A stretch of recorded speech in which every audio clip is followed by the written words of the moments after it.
বাংলার ফেসবুক পেজে আপনাদের স্বাগত। আমি সৈকত। গোটা দুনিয়া জুড়ে শুভ নববর্ষের আনন্দ উদযাপন চলছে। শহর কলকাতা তিলোত্তমা নিউ ইয়ার্সের আনন্দে একেবারে মশগুল।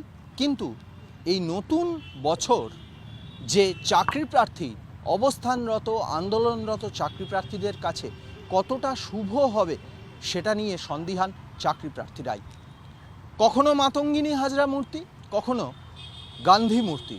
গান্ধী মূর্তির পাদদেশে অবস্থানরত চাকরি প্রার্থীদের অবস্থানের সময়সীমা 1000 দিন পেরিয়ে গেছে, বেশ কিছুটা দিন হয়ে গেছে।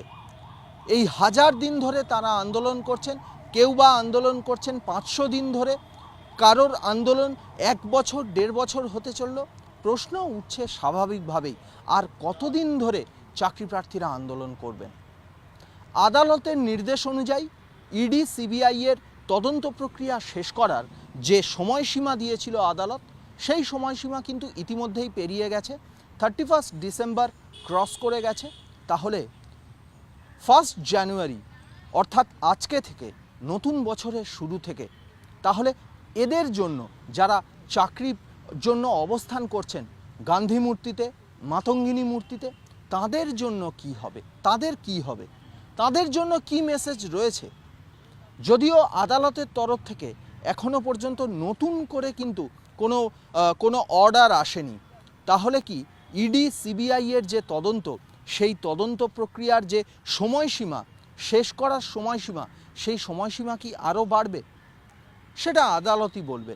কিন্তু নতুন বছর অর্থাৎ 2024-এর শুরুতে যখন গোটা কলকাতা, গোটা রাজ্য যখন আনন্দে মশগুল, তখন ধর্মতলা মাতঙ্গিনী মূর্তিতে আন্দোলনরত চাকরি প্রার্থীরা তারা আনন্দ করতে পারছেন না।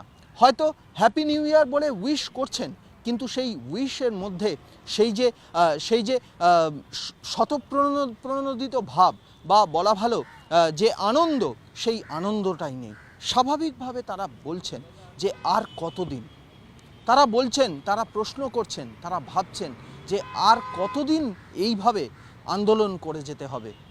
সরকারের কি আদৌ সদিচ্ছা রয়েছে? গান্ধী মূর্তিতে যেদিন 1000 দিন কমপ্লিট হলো এই অবস্থানের, সেদিন সরকারের তরফ থেকে, বা বলা ভালো শাসক দলের তরফ থেকে দলীয় মুখপাত্র এসেছিলেন, তাদের সঙ্গে কথা বলেছেন। পরবর্তীকালে রাজ্যের শিক্ষামন্ত্রীর সঙ্গেও কথা বলেছেন আন্দোলনকারীরা।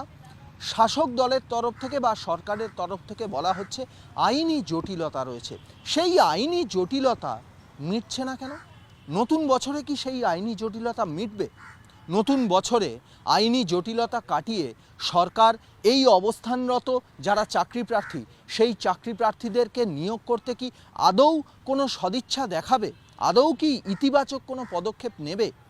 এই অনেক প্রশ্ন নিয়েই কিন্তু শুরু হয়েছে চাকরি প্রার্থীদের নতুন বছর। সেই জন্যেই তারা বলছেন শুভ নববর্ষ বা হ্যাপি নিউ ইয়ার তারা হয়তো উইশ করছেন, সেটা শুধু মুখ থেকে, মন থেকে উইশ করতে পারছেন না। চাকরি প্রার্থীদের পাশে প্রথম দিন থেকে রিপাবলিক বাংলা ছিল, শেষ দিন অবধি, অর্থাৎ মাতঙ্গিনী হাজরা মূর্তি বা ধর্মতলা গান্ধী মূর্তি, এই দুই জায়গায় শেষতম অবস্থানরত চাকরি প্রার্থী যতক্ষণ না চাকরি পাচ্ছেন, ততক্ষণ কিন্তু রিপাবলিক বাংলা তাদের হয়েই কথা বলবে। চাকরি প্রার্থীদের প্রতিটি মুহূর্তের খবর, তাদের নিয়ে প্রত্যেকটি ইনপুট, আপডেট ইনপুট জানাবো আমরা। চোখ রাখতে হবে রিপাবলিক বাংলা, দেখতে হবে রিপাবলিক বাংলা ডিজিটাল। নানা ধরনের কন্টেন্ট দেখার জন্য লাইক করুন, শেয়ার করুন আমাদের ফেসবুক পেজ, সাবস্ক্রাইব করুন আমাদের ইউটিউব চ্যানেল। পাশাপাশি অন্যান্য ব্রেকিং নিউজের জন্য অবশ্যই চোখ রাখুন রিপাবলিক বাংলায়।